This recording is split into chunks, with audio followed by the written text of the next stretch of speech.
हरे कृष्णा सभी भक्तों को। आइए आप सभी का स्वागत है भक्ति चैनल कृष्णा डिवोशन पर। और आप सभी इस चैनल के माध्यम से भक्ति रिलेटेड वीडियोस देख पा रहे हैं और जानकारी के मुताबिक आप बहुत ही लाभ लेते होंगे, ऐसी मेरी सबके लिए आशा है। और आज का वीडियो हम स्टार्ट करने जा रहे हैं रमा एकादशी की जानकारी के बारे में।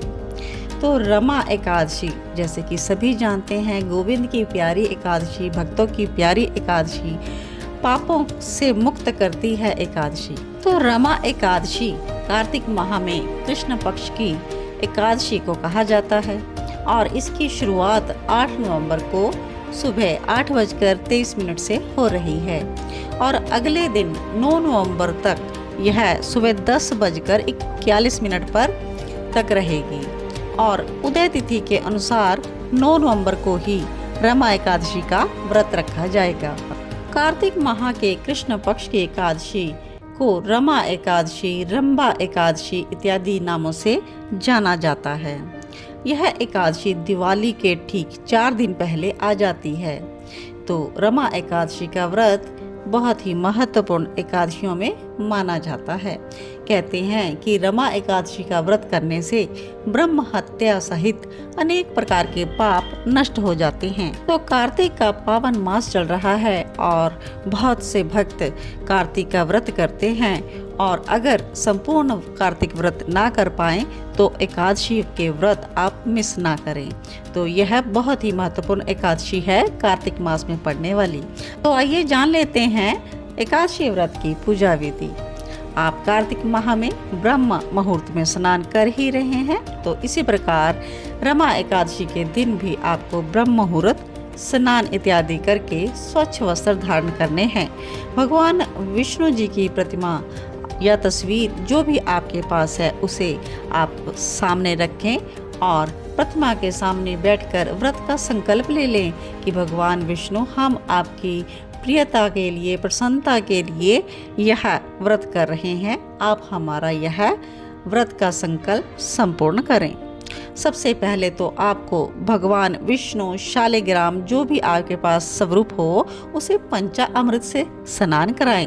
फिर भगवान को पुष्प, धूप, दीप, नैवेद्य अर्पित करें और भगवान के समक्ष आप विष्णु सहस्रनाम का जाप करें। तुलसी दल भगवान को अर्पित करें और आप ओम नमो भगवते वासुदेवाय की माला का जाप भी कर सकते हैं और हरे कृष्णा महामंत्र का जाप भी कर सकते हैं। तो जो भी व्यक्ति इस प्रकार से एकादशी का व्रत करता है उसे वैकुंठ में स्थान प्राप्त होता है। साथ ही वह अगर पृथ्वी लोक पर भी रहता है तब भी उस पर भगवान की विशेष कृपा रहती है।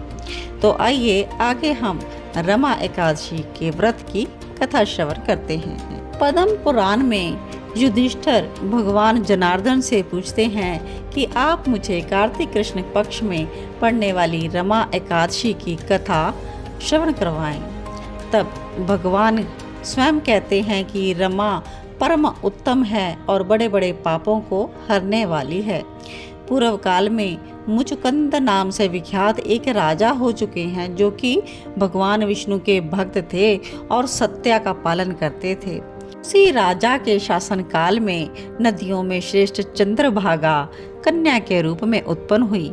राजा ने चंद्रसेन कुमार शोभन के साथ उसका विवाह कर दिया और शोभन अपने ससुर के घर मंदराचल पर्वत पर आए। और यहाँ राजा के शासन काल में दशमी का दिन आने पर ही ढिंढोरा पिटवा दिया जाता था कि एकादशी के दिन कोई भी भोजन ना करे। और इस प्रकार डंके की घोषणा सुनकर राजा का जमाता चंद्रभागा से बोला कि मुझे क्या करना चाहिए, मैं तो यहाँ पहली बार आया हूँ। तो चंद्रभागा कहती है, पिता के घर पर तो एकादशी को कोई भी भोजन नहीं करता, यहाँ तक कि हाथी, घोड़े और अन्य पशु अन्न, घास, जल, तृण का आहार भी नहीं कर पाते, तो फिर मनुष्य कैसे एकादशी के दिन भोजन कर सकते हैं। प्राणनाथ, यदि आप यहाँ पर भोजन करेंगे तो बड़ी ही निंदा होगी। तो इस प्रकार मन में विचार आप कर लीजिए और अपने चित्त को दृढ़ कर लें। तो शोभन ने कहा कि कि तुम्हारा कहना सत्य है तो आज मैं भी उपवास ही कर लेता हूँ। तो इस प्रकार शोभन ने भी व्रत का नियम ले लिया, लेकिन उसके शरीर में भूख से वह बहुत ही दुखी होने लगे। भूख की चिंता में पड़े पड़े संध्या हो गई, रात्रि आ गई और हरि पूजा परायण तथा जागरण में सभी वैष्णव मनुष्य जो थे वो लगे हुए थे। परंतु वही रात्रि शोभन के लिए अत्यंत दुखदायिनी थी। सूर्य उदय होते होते तो उसका प्राण अंत हो गया। तो राजा मुचुकुंद ने उसका दाह संस्कार कराया और अपनी बेटी चंद्रभागा को अपने घर में ही रखा उन्होंने। तो रमा नामक जब एकादशी के व्रत का प्रभाव जो शोभन पर था, उसके प्रभाव से वह देवपुर को प्राप्त हुआ। वहां पर वह शोभन द्वितीय बेर की भांति शोभा पाने लगा। तो राजा मुचुकुंद के नगर में सोम शर्मा नाम से एक विख्यात ब्राह्मण रहते थे। वो तीर्थ यात्रा करते हुए वहीं मंदराचल पर्वत पर गए। वहां पर उन्हें शोभन दिखाई दिया। राजा के दामाद को पहचानकर वे उसके समीप गए और शोभन भी उस समय सोम शर्मा को आया जान शीघ्र ही आसन से उठ खड़े हुए प्रणाम किया और अपने ससुर राजा मुचुकुंद प्रिय पत्नी चंद्रभागा का हाल चाल पूछा। तो ब्राह्मण उससे कहता है कि वहाँ तो सब कुशल है, लेकिन यह आश्चर्य की बात है कि ऐसा सुंदर और विचित्र नगर किसी ने देखा नहीं, तो तुम्हें इस नगर की कैसे प्राप्ति हुई? तो शोभन उनको बताते हैं कि कार्तिक कृष्ण पक्ष में जो रमा नाम की एकादशी होती है, उसी का व्रत करने से मुझे ऐसे नगर की प्राप्ति हुई है। तो लेकिन मैंने श्रद्धाहीन होकर इस उत्तम व्रत का अनुष्ठान किया था, इसलिए यह नगर स्थिर रहने वाला नहीं है। आप मुचुकुंद की सुंदरी कन्या चंद्रभागा को यह सारा वृतांत बता दीजिए।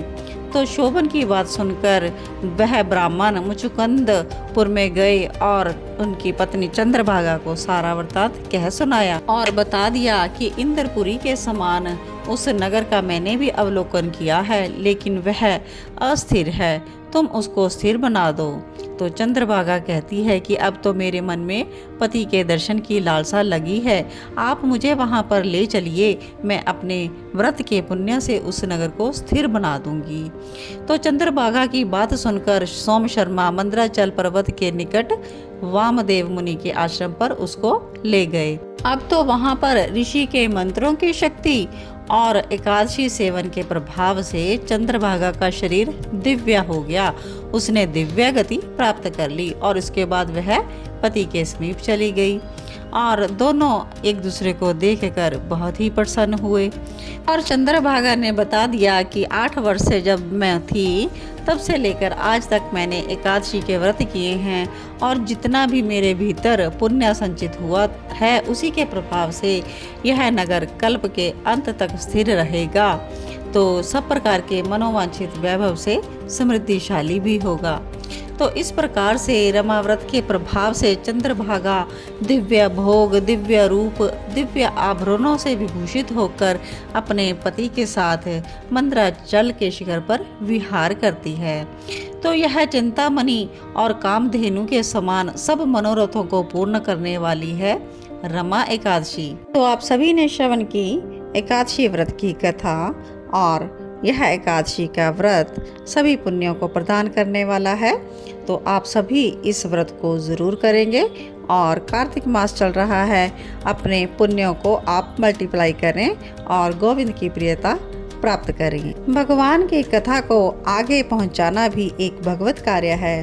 तो इस कथा को आप आगे भी अपने रिश्तेदारों, नियर एंड डियर वंस में ज़रूर शेयर करें और चैनल पर न्यू व्यूअर्स जो भी आ रहे हैं वो चैनल को सब्सक्राइब ज़रूर कर लें, बेल आइकॉन प्रेस कर लें ताकि आने वाले वीडियो की नोटिफिकेशन आपको इन टाइम मिल सके।